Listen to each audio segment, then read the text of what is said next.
بسم اللہ الرحمن الرحیم۔ سورہ التوبہ، سورہ الفتح اور سورہ الصف میں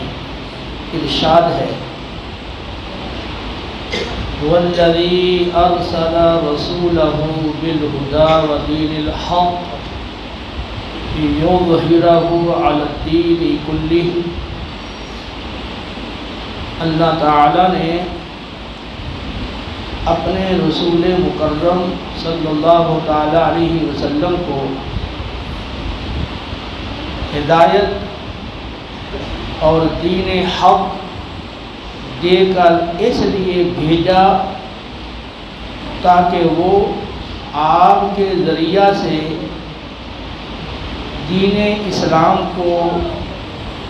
تمام دینوں پر غالب فرما دے۔ معلوم ہوا رسول اللہ صلی اللہ تعالی علیہ وسلم کی تشریف آوری کا مقصد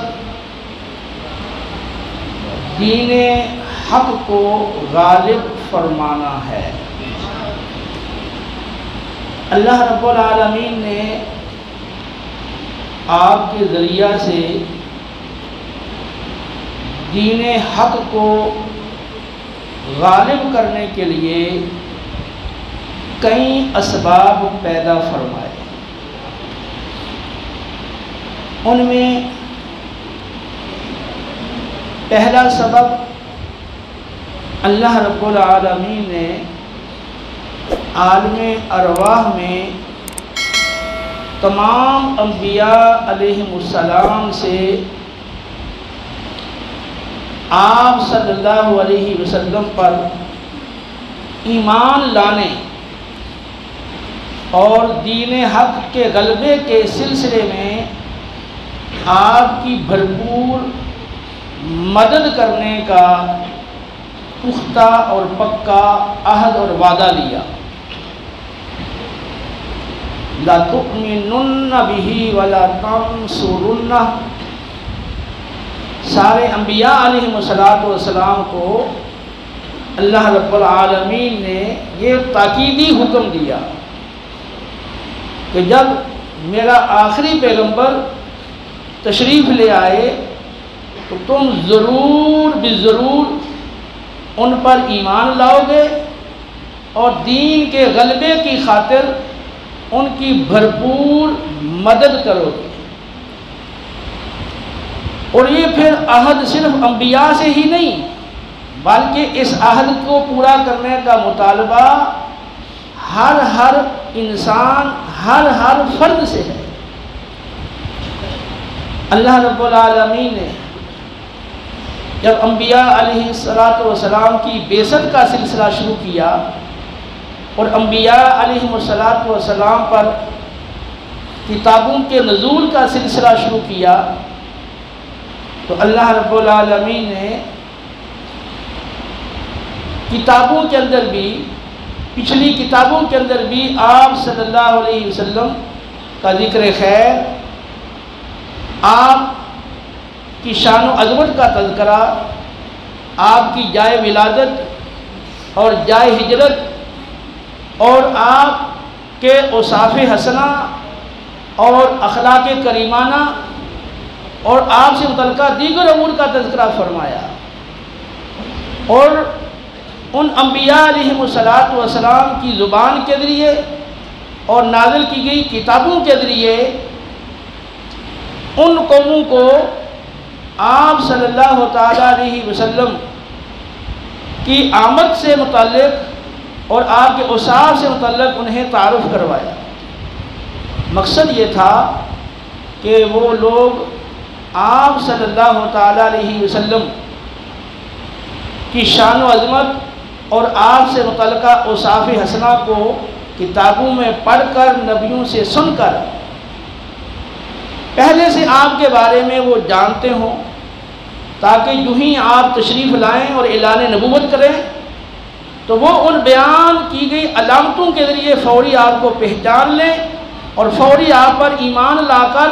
دین حق کے غلبے کے لیے آپ کے معاون و مددگار بن جائیں۔ تو دین حق کے غلبے کے لیے اللہ رب العالمین نے ایک اہتمام یہ کیا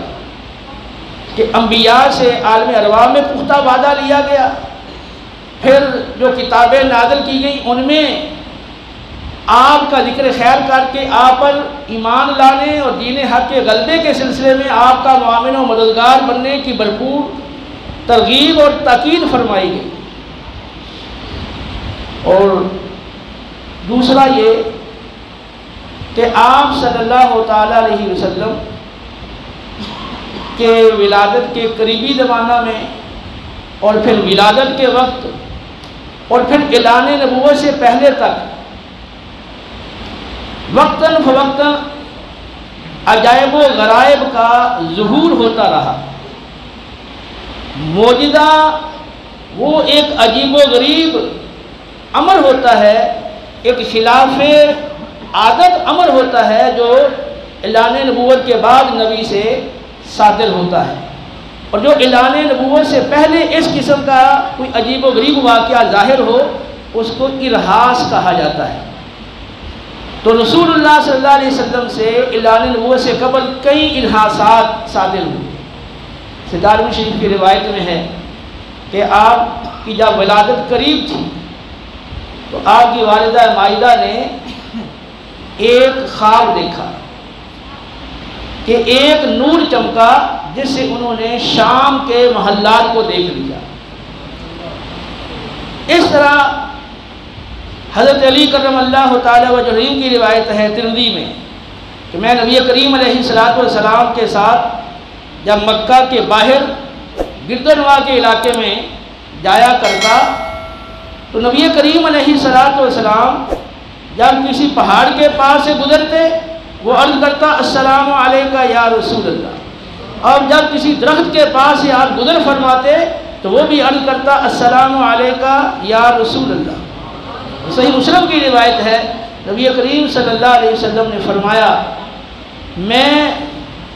مکہ میں موجود اس پہاڑ اور پتھر کو اب بھی پوری طرح جانتا اور پہچانتا ہوں جو میرے اعلان نبوت کرنے سے پہلے میری بارگاہ میں سلام پیش کیا کرتا تھا۔ تو اعلان نبوت سے پہلے مختلف قسم کے عجائب و غرائب کا ظہور ہوتا رہا، اور ان عجائب و غرائب کا ظہور اور صدور بھی لوگوں کو آپ کی طرف متوجہ کرنے کے لیے تھا کہ اعلان نبوت سے پہلے ہی آپ کی شخصیت کی عقیدت و محبت ان کی توجہ کا مرکز بن جائے، اور جو ہی آپ اعلان نبوت کریں تو پہلے سے وہ ان عجائب و غرائب کے ذریعے سے آپ کی عظمت کو آپ کی شان کو وہ جانتے اور پہچانتے ہوں، تو اعلان نبوت ہوتے ہی پھر وہ ایمان لا کر آپ کے دین کے معاون و مددگار بن جائے۔ اور پھر تیسری چیز جو اللہ رب العالمین نے دین حق کے غلبے کے سلسلے میں وہ چیز اللہ تعالیٰ نے پیدا فرمائی اور اس کا اللہ نے اہتمام کیا، وہ آپ کی اعلان نبوت سے پہلے والی زندگی ہے۔ اعلان نبوت کرنے سے پہلے آپ کے اوصاف حسنہ ان کا تذکرہ صحیح بخاری اور صحیح مسلم کی اس روایت میں موجود ہے جس میں پہلی وحی کا تذکرہ ہے۔ جب غار حرا میں پہلی وحی اتری، نبی کریم علیہ السلام جب گھر تشریف لائے اور آپ نے اس وحی کا واقعہ حضرت خدیجہ کبریٰ رضی اللہ تعالی عنہا کے سامنے ذکر کیا تو انہوں نے عرض کیا تھا واللہ لا یخزیک اللہ ابدا انک لتصل الرحم وتصدق الحدیث وتحمل الکل وتکسب المعدوم وتقری الضیف وتعین علی نوائب الحق۔ اللہ کی قسم اللہ رب العالمین آپ کو کسی بھی موقع پر بے یار و مددگار نہیں چھوڑے گا، کیونکہ آپ اپنے تمام رشتہ داروں سے صلہ رحمی یعنی حسن سلوک کرتے ہیں،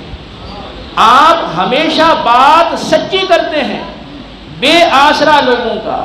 بے سہارا لوگوں کی کفالت کا بوجھ اٹھاتے ہیں، اور خود محنت کر کے مزدوری کر کے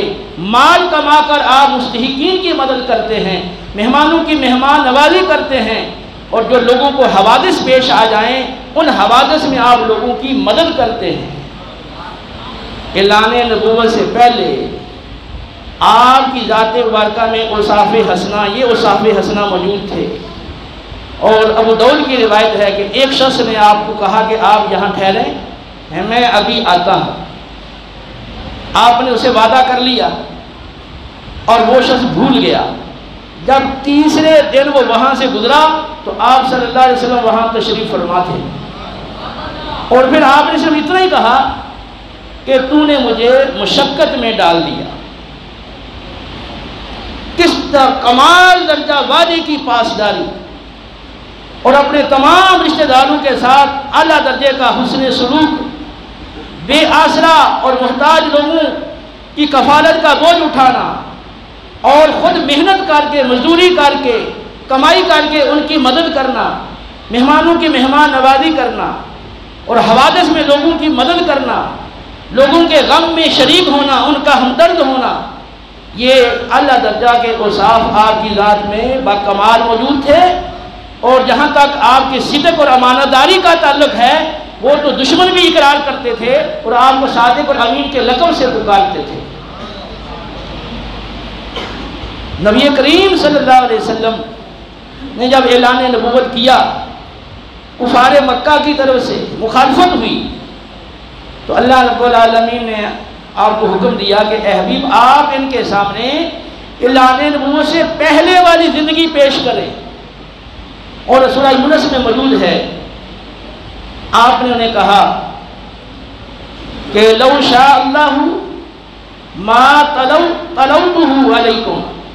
اگر اللہ چاہتا تو میں اس قرآن کی تمہارے سامنے نہ تو تلاوت کرتا ولا ادراک بھی، نہ تمہیں اس کے بارے میں آگاہ کرتا۔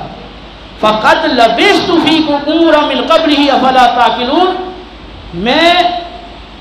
اعلان نبوت سے پہلے عمر کا اچھا خاصا حصہ تمہارے مابین گزار چکا ہوں، کیا میری سابقہ زندگی پر تمہیں کوئی اعتراض کی گنجائش ملتی ہے؟ تو پوری 40 سالہ زندگی جس کی صدق اور امانت سے بھرپور ہو، اور تم زبان سے خود اقرار کرتے ہو اور مجھے صادق اور امین کہتے ہو، تو پھر آپ اپنے عقل سے کام لو کہ جو 40 سال تک ایک معمولی سی دنیا کی بات میں یا ہنسی مذاق میں یا خوش طبعی میں بھی جھوٹ نہ بولے، وہ ہمیشہ سچ بولے، تو وہ پھر یکدم 40 سال کے بعد بہت بڑا کوئی جھوٹ گاڑ کے قرآن اپنی طرف سے بنا کے تمہارے سامنے پیش کرے گا۔ تو آپ نے اپنی سابقہ زندگی کو ان کے سامنے بطور دلیل کے پیش کیا، اور آپ کی جو سابقہ زندگی ہے اعلان نبوت سے پہلے والی، وہ بھی آپ کی رسالت کی صدق کی اور سچائی کی دلیل ہے۔